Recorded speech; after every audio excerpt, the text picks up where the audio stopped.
कैसे हैं guys, welcome back to another show. आज मैं आपको दिखाने जा रहा हूँ एक हॉरर मूवी जिसका नाम है in the mouth of madness. New York city में किसी दिन ये कहने के बावजूद कि वो बिल्कुल ठीक है और पागल नहीं है, स्पेशल पेशेंट ट्रेंट को मेंटल हॉस्पिटल में डाल दिया जाता है और वो उसे एक कमरे में कैद कर देते हैं जहाँ वो अजीब सिंबल्स को दीवार और अपने कपड़ों पर बनाने लग जाता है। फिर डॉक्टर इस स्पेशल पेशेंट को देखने आता है और ट्रेंट उसे अपनी सारी कहानी बताता है। ट्रेंट एक फ्रीलांसिंग इंश्योरेंस इन्वेस्टिगेटर था और उसने इंश्योरेंस कंपनी के लिए कई मुश्किल केसेस सॉल्व किए थे। इसीलिए बॉस उसे बहुत बड़े इंश्योरेंस केस को सॉल्व करने को कहता है। फिर इसी बातचीत के दौरान ट्रेंट पर एक आदमी कुल्हाड़ी से शीशे को तोड़कर हमला करता है और उससे पूछता है कि क्या वो भी शटर केन के नॉवल पढ़ता है। लेकिन तभी उस आदमी को पुलिस ऑफिसर मार देते हैं इससे पहले कि वो ट्रेंट को नुकसान पहुंचाता। उसी रात टीवी न्यूज़ रिपोर्टर केन के पागल फैंस का बताता है जो कि हर तरफ हमला कर रहे होते हैं ताकि वो केन की नई रिलीज हुई किताब को हासिल कर सकें। लेकिन ट्रेंट इस सब पर ज़्यादा सीरियस नहीं होता क्योंकि उसे लग रहा होता है कि पब्लिशिंग कंपनी ने अपनी मशहूरी के लिए ये सब करवाया है। फिर इन्वेस्टिगेशन के पहले दिन ट्रेंट पब्लिशिंग डायरेक्टर से मिलता है जो कि एक्सप्लेन करता है कि उनका सुपरस्टार नावलिस्ट शटर केन गायब हो गया है और उसने अपना नावल भी कंप्लीट नहीं किया। और वो आदमी जिसने उस पर हमला किया था वो केन का एजेंट था जो कि उसका नावल पढ़ने के बाद पागल हो गया और सबको मार रहा था। डायरेक्टर ट्रेंट को कहता है कि वो केन को ढूंढे ताकि उसके आखिरी नावल को पब्लिश किया जा सके। फिर एक लड़की को उसका साथी बनाया जाता है ताकि वो उसकी मदद कर सके। ये बताने के बाद भी कि केन की कहानियों से लोग पागल हो रहे हैं और उनका दिमाग खराब हो रहा है, ट्रेंट इस बात पर यकीन नहीं करता और कहता है कि ये एक पब्लिसिटी स्टंट किया जा रहा है। फिर तजस्सुस की वजह से वो बाद में उस किताब को रात को चेक करता है जिसकी वजह से उसे फौरन डरावने ख्वाब आना शुरू हो जाते हैं। उसे एक मॉन्स्टर का ग्रुप दिखाई देता है और एक मॉन्स्टर पुलिस ऑफिसर भी जिसका चेहरा बहुत डरावना होता है। फिर उन 6 किताबों को टेबल पर रखकर ट्रेंट उनके कवर्स पर रेड लाइंस को देखता है। जब वो लाइंस को जोड़ता है तो वो न्यूयॉर्क का नक्शा बनाती हैं और एक जगह की निशानदेही करती हैं। ये समझते हुए कि ये उस नॉवलिस्ट को ढूंढने का क्लू होगा, दोनों इस लंबे सफ़र पर निकल जाते हैं। दिन के वक्त ट्रेंट कार चलाता है और रात को वो लड़की कार चला रही होती है। ट्रेंट तब सोया होता है जिसकी वजह से वो एक साइकिलिस्ट से टकरा जाती है जिसका चेहरा बहुत ख़राब होता है, लेकिन वो जल्द ही ठीक होकर दोबारा अंधेरे में गायब हो जाता है। फिर वो आगे बढ़ना शुरू होते हैं और उन्हें एहसास होता है कि उनकी गाड़ी हवा में चल रही है।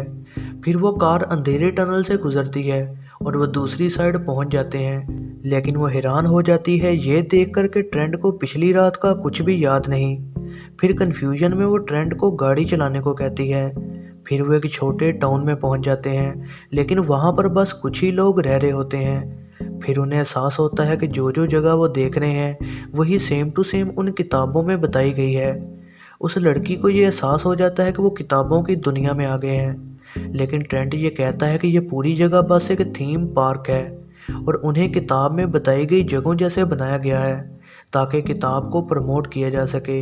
फिर इसी बहस के दौरान वहाँ कुछ लोग आ जाते हैं। वो चर्च के इर्द गिर्द बंदूकें लेके खड़े होते हैं और कहते हैं कि हमारे बच्चों को वापस करो। फिर गेट बार बार ओपन होता है और फिर वो मिसिंग नॉवलिस्ट केन स्माइल करते हुए सबके सामने आता है। फिर उन पर कई कुत्ते हमला कर देते हैं और वो वहाँ से भाग जाते हैं। फिर होटल रूम में पहुंचकर ट्रेंट गुस्से में आ जाता है कि उनकी कंपनी ये किस तरह की प्रमोशन कर रही है। वो लड़की ये कहती है कि कुछ चीज़ें थीं जो प्रमोशन के लिए की गई थीं, लेकिन ये जो कुछ यहाँ हो रहा है वो उस प्रमोशन का हिस्सा नहीं था और वो वाकई किसी बड़े खतरे में है। फिर ट्रेंट एक लोकल बार में सारी चीज़ की इन्वेस्टिगेशन कर रहा होता है। एक आदमी आता है और उसे वार्न करता है कि वो जितनी जल्दी हो सके टाउन छोड़ दे क्योंकि नॉवलिस्ट ने सारे टाउन को कंट्रोल में कर लिया है। दूसरी साइड वो लड़की चर्च पर जाती है ताकि वो नॉवलिस्ट से बात कर सके। फिर वो चर्च में मौजूद अजीब डेकोरेशंस को देखकर काफ़ी डर जाती है। वो उस नॉवलिस्ट से मिलती है जो कि कहता है कि वो सब लोग जो उसके नावल में हैं वो सच में मौजूद हैं और इन सब को दरवाजे के पीछे मौजूद मॉन्स्टर्स ने बनाया है। केन फिर उसे ज़बरदस्ती अपने फाइनल नावल में डाल देता है जिसका नाम है in the mouth of madness. जिसकी वजह से वो अजीब हो जाती है। फिर वो इसी पागलपन में मॉन्स्टर नॉवलिस्ट को किस करना शुरू कर देती है। अगली सुबह वो लड़की खुद को ठीक करने की कोशिश कर रही होती है और फिर वो ट्रेंट को कहती है कि वो फाइनल नॉवल को ना पढ़े और फिर वो बेहोश हो जाती है। ट्रेंट होटल के मालिक को मदद के लिए ढूंढ रहा होता है, लेकिन वो ये देखकर बहुत डर जाता है कि वो औरत एक मॉन्स्टर ऑक्टोपस में बदल चुकी है और वो अपने शोहर को मार रही है। वो डरते हुए वापस को भागता है और वो देखता है कि वो लड़की जाग गई है, लेकिन वो भी उसी तरह के मॉन्स्टर में बदल चुकी है। वो जल्दी से अपनी गाड़ी में भागता है ताकि वो इस खतरे से बाहर निकल सके, लेकिन ठीक उसी वक्त वो देखता है कि टाउन के मॉन्स्टर लोग उसी लड़की को घेरे खड़े हैं और वो कोई सेरेमनी कर रहे हैं। फिर हमले से बचने के लिए वो बार में छुप जाता है और वो उसी आदमी को देखता है। वो खुदकुशी करने से पहले उसे कहता रहता है कि वो यहाँ से भाग जाए। ये देखते हुए कि टाउन के लोग सड़कों पर हैं, ट्रेंट उस लड़की को पकड़कर कार में बिठा लेता है। फिर वो जल्दी से वहाँ से भागता है। कुछ मोमेंट्स के बाद उसे वही साइकिलिस्ट दोबारा सड़क पर नजर आता है। वो उसे देखने बाहर जाता है, लेकिन वो मॉन्स्टर बनी उसी लड़की को देखकर बहुत डर जाता है। इससे भी बुरा ये कि उसे पता लगता है कि वो चाहे जितनी मर्जी कोशिश कर ले, वो फिर से घूम फिर कर उसी टाउन ही आ जाता है। फिर कोई चॉइस ना होते हुए वो फुल स्पीड में कार को मॉन्स्टर की तरफ भगाता है, लेकिन उसकी कार क्रैश हो जाती है और वो बेहोश हो जाता है। ट्रेंट चर्च में उसी लड़की के साथ जागता है। नॉवलिस्ट कहता है कि जब लोग उसकी स्टोरी पर यकीन करते हैं तो इससे कुछ मॉन्स्टर्स आज़ाद होना शुरू हो जाते हैं और वो मॉन्स्टर ज़मीन पर कब्जा कर लेंगे। और ये कि ट्रेंट भी उसके नावल का एक करेक्टर है जिसका काम है कि वो इस नावल की स्क्रिप्ट को उस पब्लिशिंग कंपनी तक पहुंचाए। फिर ये भी पता चलता है कि वो आदमी जिसने शुरू में ट्रेंट को मारने की कोशिश की थी, उसने फाइनल नावल को पढ़ लिया था और वो ट्रेंट को रोकना चाहता था ताकि वो इस नावल को पब्लिक तक जाने से रोक सके। नॉवलिस्ट अपने चेहरे को खोलता है और फिर उसके अंदर एक सुरंग दिखाई देती है जिसमें कई मॉन्स्टर्स की आवाज़ें आ रही होती हैं।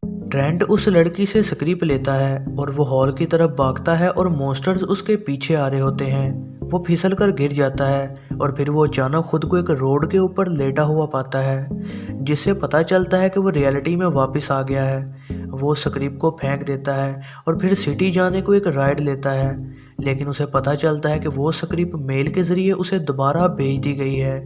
ये समझते हुए कि ये ज़रूर कोई कर्स है, वो उसे फ़ौरन जला देता है। बाद में ट्रेंट कंपनी वाले को उस टाउन में होने वाले उसके एडवेंचर का बताता है और वो उसे वार्न करता है कि वो इस नावल को पब्लिश ना करे।